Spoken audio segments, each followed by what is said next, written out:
Hoy les vamos a traer un tema muy interesante, el concilio cadavérico, ¿no?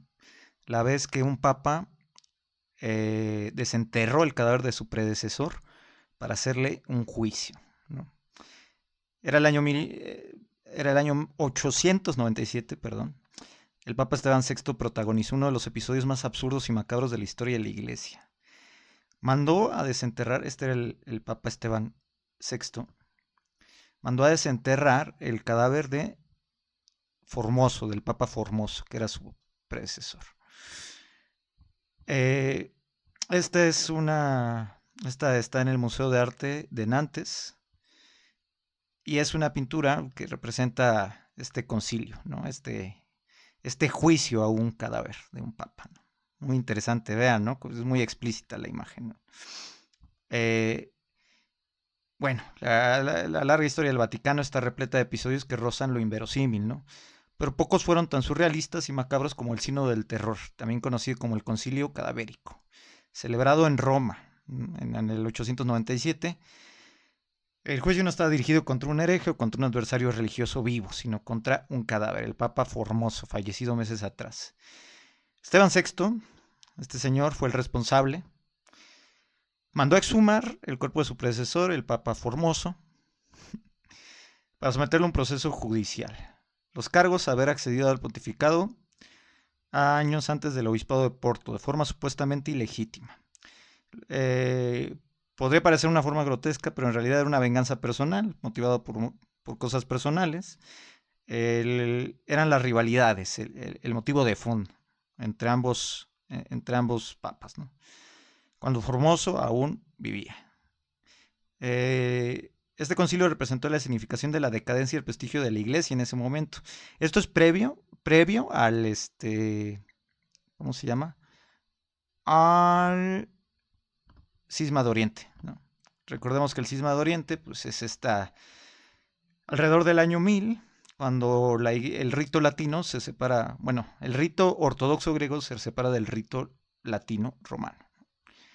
Aquí. Las partes azules son las partes del cisma de Oriente y las partes en naranja son las que quedan a manos de Roma, ¿no? Y aquí en Oriente pues era Constantinopla, ¿no? Pero esto es después del concilio calavérico. Ya venía en franca decadencia la iglesia de Roma. Para entender este proceso hay que conocer el contexto de la época. En aquel momento el papado pues no era una institución estable, como lo entendemos ahora, ¿no? Es decir, ahora vemos el cónclave, lo vemos hasta en internet, vemos el Habemus Papam, el cónclave dura 1 o 2 días, se elige al nuevo papa, y no hay una facción de la Iglesia Católica que no reconozca al papa, ¿no? No, en este tiempo no existía el cónclave como lo conocemos, el cónclave moderno, y normalmente cuando se elegía un papa había un grupo político que no estaba de acuerdo y que reconocía un papa diferente, un papa legítimo. Ahí surge la figura de los antipapas, que ahorita vamos a hablar un poquito de ellos. Bueno, Roma estaba dominada por poderosas familias nobles que usaban el trono papal como una herramienta, ¿no? Formoso fue elegido en el año 891. Yo me quiero ir al siguiente siglo, ¿no? Apostó por una alianza clara con Arnulfo de Carintia, rey germánico que aspiraba a ser emperador del Sacro Imperio Romano. Ese Sacro Imperio Romano germánico, que bueno, pues se ha hablado de él, no era en realidad romano y no era en realidad sacro, ¿no? Pero era germánico, sí era germánico, ¿no? Ese es el nombre que se le da en la historiografía contemporánea, pero básicamente pues era el reino de Carlomagno, ahí en lo que ahora es Alemania. Bueno, esta decisión contravenía los intereses de la poderosa familia Spoleto, que apoyaba a otro candidato al trono imperial, Lamberto de Spoleto, hijo del entonces emperador Guido III. Arnulfo llegó a Roma en el 896, fue coronado emperador por el propio Formoso y en teoría consolidó su poder, pero poco a poco cayó enfermo y regresó a Germania, lo que ahora conocemos como Alemania. Esta retirada dejó a Formoso en una posición precaria, sin el respaldo militar necesario para sostenerse. Su muerte, ocurrida ese mismo año, marcó el inicio de una nueva fase política. En ese nuevo contexto fue elegido Papa Esteban VI, este señor, alineado con los intereses de esta familia a la que años antes había apoyado en contra de Formoso. Entonces la venganza, pues era cuestión de tiempo, se lo iba a tomar al pie de la letra.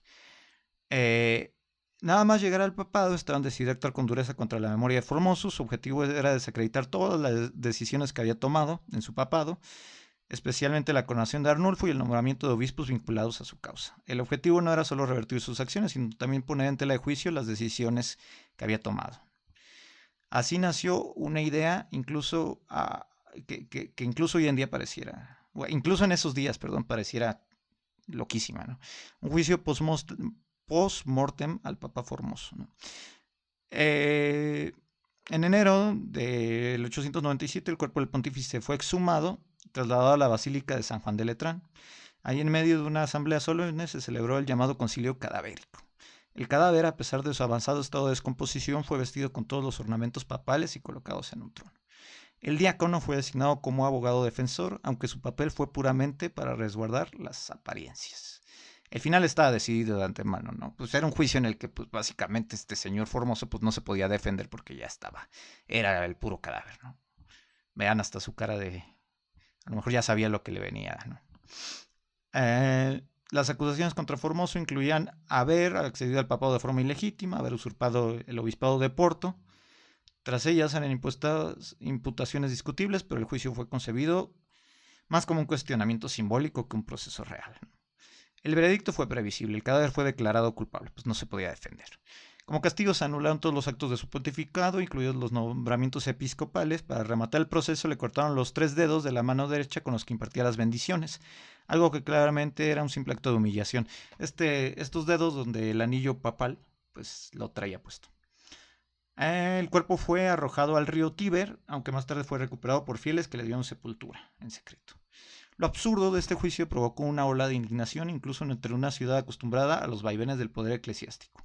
La imagen de un papa siendo juzgado después de muerto y sobre todo su cuerpo fuera mutilado públicamente conmocionó e indignó a muchos. Y de hecho, esta macabra venganza le salió muy cara a Esteban. Fíjense cómo se le regresó este asunto, ¿no? Unos meses más tarde fue encarcelado y finalmente estrangulado en prisión como un criminal. Como había hecho el con Formoso, sus decisiones fueron anuladas por sus sucesores. El cadáver de Formoso, por su parte, fue rehabilitado, sacado de su tumba secreta y enterrado de nuevo con honores, convirtiéndose así en el único pontífice en ser enterrado 3 veces. Vaya título, ¿no? El único papa enterrado 3 veces. Qué fuerte. El Papa Teodoro II, elegido poco después, restauró todos sus decretos y proclamó nulo el concilio cadavérico. Su sucesor Juan IX llegó incluso a prohibir expresamente que se juzgara a personas fallecidas, una medida preventiva para evitar que se repitiera un espectáculo semejante. El concilio cadavérico es recordado hoy en día como uno de los momentos más macabros y delirantes en la historia del papado, y refleja hasta qué punto las disputas políticas podían deformar los principios de la Iglesia, llegando al punto de vengarse de los muertos. La Iglesia medieval atravesaría otros muchos episodios extraños, pero ninguno fue tan ridículo, absurdo y sórdido, ¿no? Esa es la historia del juicio cadavérico. Y bueno, para cerrar un poco este podcast, era una época muy turbulenta para la Iglesia Católica, ¿no? Recién se había vuelto la religión oficial del imperio unos 500 años atrás con este Constantino. Sin embargo, apenas se estaba formalizando como institución en estos siglos. Tal es el caso que hubo muchos llamados antipapas en estos siglos, previo al cisma de Oriente, ¿no?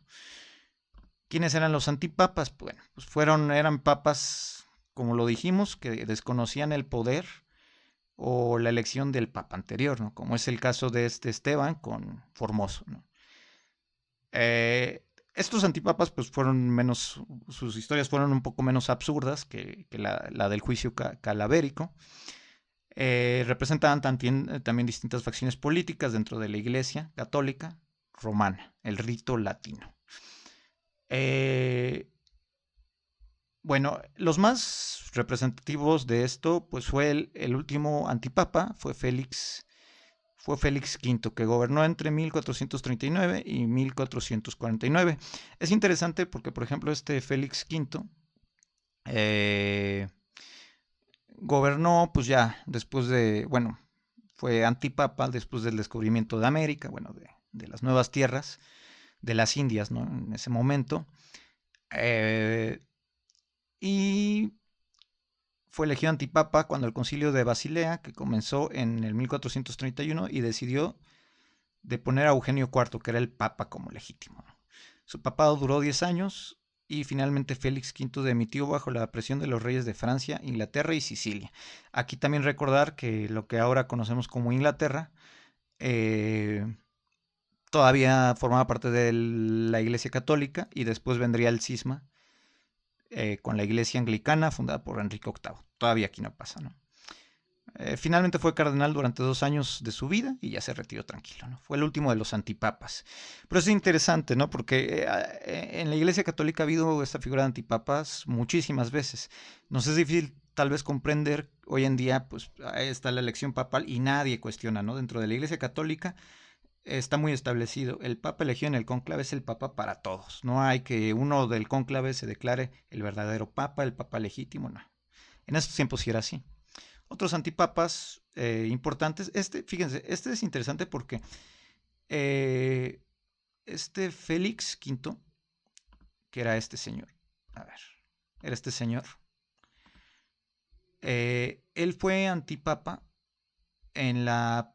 más o menos en el tiempo de la Reforma Protestante, más o menos por ahí, de Lutero, ¿no? Y, por ejemplo, este señor, León IX, que es este de aquí, este que vemos aquí, fue antipapa fue papa, perdón, en la época del cisma de Oriente, ¿no? Que es este de acá, que estábamos hablando acá, ¿no? Bueno, León IX, que según el artículo promovido al papado por decisión personal del emperador Enrique III, también faltó al respeto a las tradiciones canónicas selectivas. Su papado duró desde el 21 de junio del 1002 hasta el 19 de abril del 1054. En ese intervalo, en su papado, pues se da el cisma de Oriente, ¿no? Por un poco entendimiento con el patriarca de Oriente. Finalmente, la iglesia de Oriente quedaría en Constantinopla, ¿no? Está aquí el Papa, León IX, y aquí se dibuja al patriarca de Oriente, pues así, ¿no? Como endemoniado, ¿no? Bueno, le salen como unos michis, ¿no? Como unos gatitos, pero bueno, así se representaba en ese momento. Cabe destacar que el auge de los antipapas está vinculado al llamado cisma de Occidente. Aparte del cisma de Oriente, hubo un cisma dentro de Occidente ya, dentro de la propia Iglesia Católica, entre el 1378 y 1417, en el que el poder papal estuvo en disputa y la sede de la Iglesia se trasladó de Roma a Aviñón. Ahí es interesante, fue un periodo dentro de la Iglesia en que hubo no solo 2, incluso hasta llegó a haber 3 papas. Y el papa residió acá en Aviñón, acá lo tengo, acá, en el castillo de Aviñón, en lo que ahora es la ciudad de Aviñón, ¿no? Ahí residía el papa, digamos, pero llegó a haber de 2 a 3 papas al mismo tiempo. Durante el cisma hubo 2 y más tarde 3 papas, cada uno con sus propios seguidores, ¿no? Ya nada más ahí mencionar que, por ejemplo, en el papado de Aviñón, consistió en Clemente VII, Benedicto XIII y ¿quién más? Bueno, fue Clemente V, Juan XXII, Benedicto XII, Clemente VI, Inocencio VI, Urbano V y Gregorio XI. Estos fueron los obispos de Roma que residieron en Aviñón. Son muchos nombres, ¿no? Y en ese tiempo los antipapas de Aviñón, o sea, los contrarios, eran Clemente VII y Benedicto XIII, ¿no? Entonces ha habido más de 40 antipapas en la iglesia, en la historia de la Iglesia Católica Romana. Algunos de ellos están reconocidos su existencia, otros no, pero estos son como los más relevantes, ¿no? La historia de los antipapas.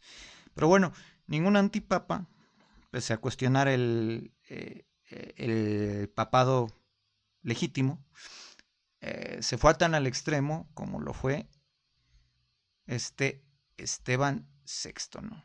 Con este juicio calavérico, de terror, ¿no? De terror, que desenterró a Formoso. Y bueno, Como dice el dicho popular, el que ayer mata, ayer muere, a Esteban VI le cobró factura esto.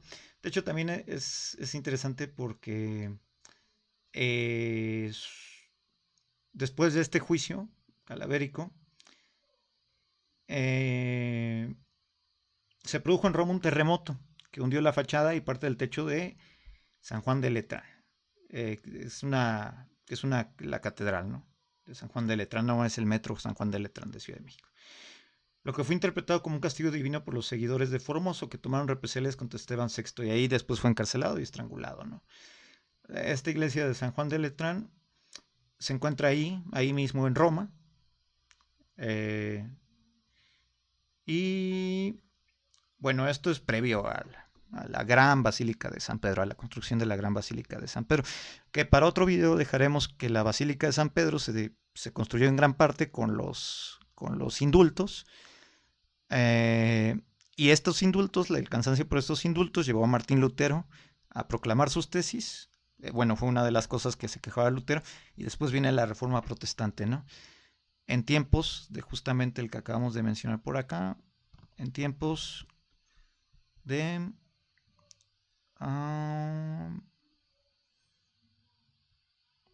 Félix V. Bien. Entonces, bueno, lo dejamos por acá. Son demasiados datos, cuántos papas ha habido, pero sin duda la historia que destaca pues es esta, ¿no? Es el juicio calavérico. Entonces, síganos para más contenido. Vamos a hacer si quieren saber otras historias de terror papales, pues aquí les traeremos algunas otras que encontremos. Haremos un podcast sobre el cisma de Oriente específicamente y otro sobre la Reforma Protestante. Pues hasta aquí lo dejamos por ahora y suscríbanse para más historias.